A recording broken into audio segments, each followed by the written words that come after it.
A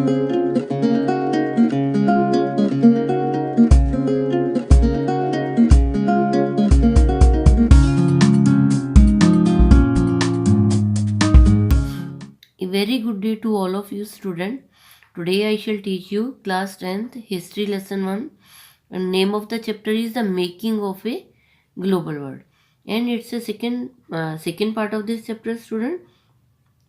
And our next point is the flow of capital and labor. Student, in the mid 19th century there was a demand for the more food. In the mid of the 19th century there was a demand for the more food, so it led to the flow of capital and labor. So for more food, some steps were taken, just like lands were cleared and food production was increased to meet the demands for the more food. And it was not enough, student. Because of the food production there was a need for the secondary activity and there was a need for the tertiary activities. So for this purpose, student, railway services were linked. Railway services were linked to the agriculture region, to the ports, and new harbors had to be built, and people had to settle on the lands to do agriculture. And these activities required labor and capital which came from the financial center such as London, and demand for labor led to the migration of people from Europe to America and Australia. And student, about 150 million people in the world migrated in search of a better future. Thus the demand for more food led to the flow of capital and labor all over the world.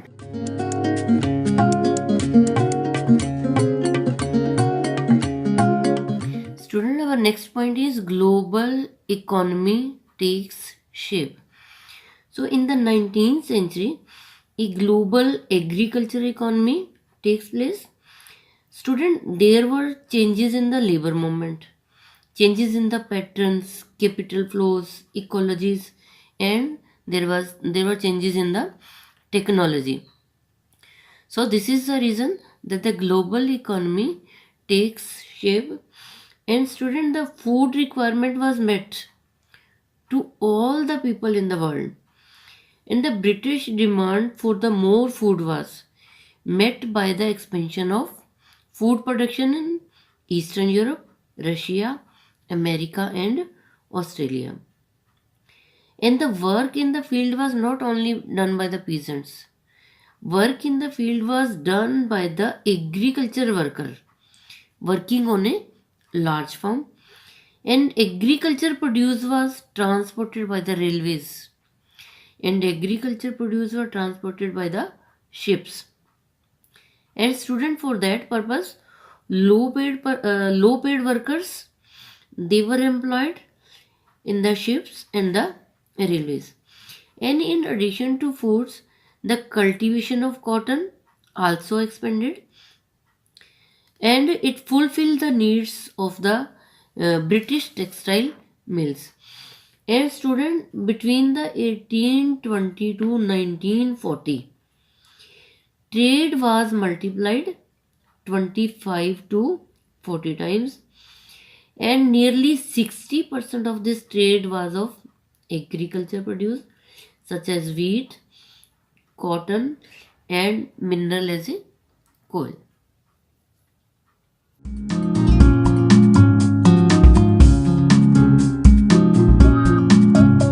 Student, our next point is West Punjab agriculture economy.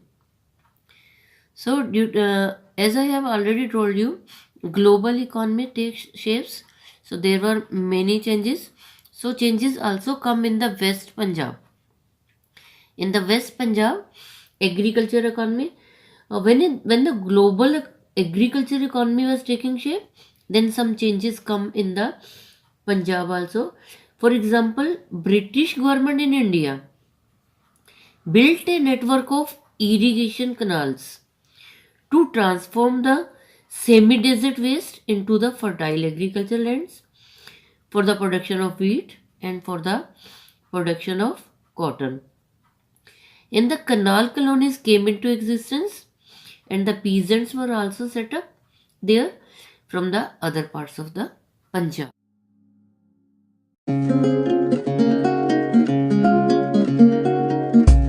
Student, our next point is loss of freedom and livelihood. So expansion of trade lead to the loss of freedom and livelihoods of the people in the colonized society in the late 19th century. Student, in many parts of the world, expansion of the trade and a closer relationship with the world economy, it led to the loss of freedom and it led to the bad effect on the livelihood. So colonized society suffered in many ways, student. A fast spreading disease of cattle plague or rinderpest, it affected the people's livelihood and local economy in Africa. And this disease killed 90% of the cattle between Atlantic coast and the Cape, Africa's southernmost tip. And Africans rarely worked for a wage, but European imposed heavy taxes in order to compel them to work for wages on the plantation and mines. And peasants were displaced from land to work in labor market.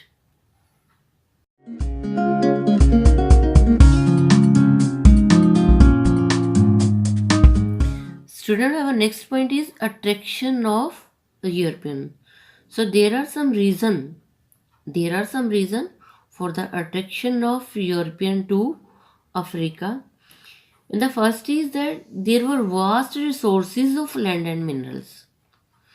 So due to resources of land and minerals, there were attraction of European to Africa, and European hoped to establish plantation to produce crops, and they wanted to control mines to produce mineral for export to Europe. So these were the reason for the attraction of European to Africa.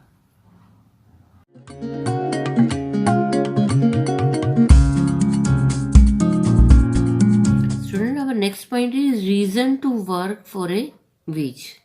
So African had a little reason. African had a little reason to work for a wage, and the reasons are, student, Africa had abundant land and a relatively small population. So land and livestock sustained Africans' livelihood, and there were few consumer goods that wages could buy. So these are the reason that the African had to work for a wage.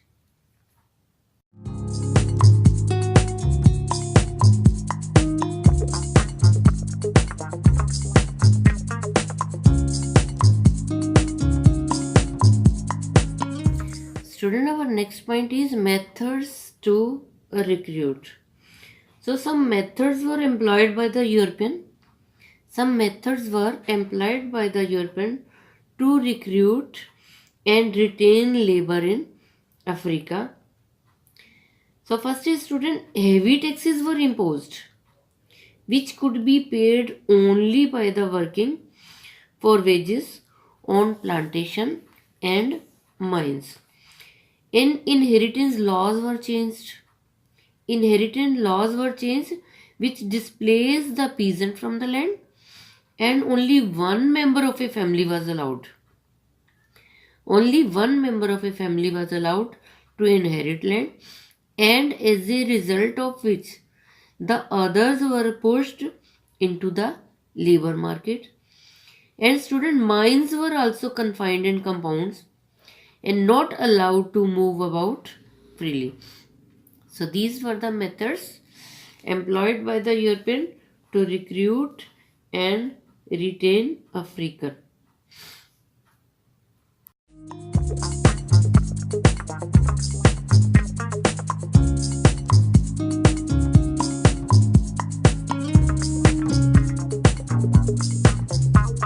Student, our next point is indentured labor migration. So there are some factors responsible for the indentured labor migration from India. Student, as you know, most Indian indentured workers, they came from the Uttar Pradesh, Bihar, Central India, and the dry district of Tamil Nadu. So there are some reasons, there are some causes for the migration of indentured labor. Student, first is that in the mid 19th century, cottage industries had declined and land rents had risen and lands were cleared for the mines and the plantation. These are the factors. These are the factors responsible for the migration of indentured labor. And students, they failed to pay their rent. It had a bad effect on the lives of the poor, and they failed to pay their rents and became deeply indebted and were forced to migrate in search of work. So these are the factors. Student, I have taught you second part of this chapter. I think you might have understood, and rest of the thing I shall tell you in the next educational video. So student, you like it, you share it to the other student to get education, and you subscribe it for my next educational video. Thank you. Have a nice day. God bless you all.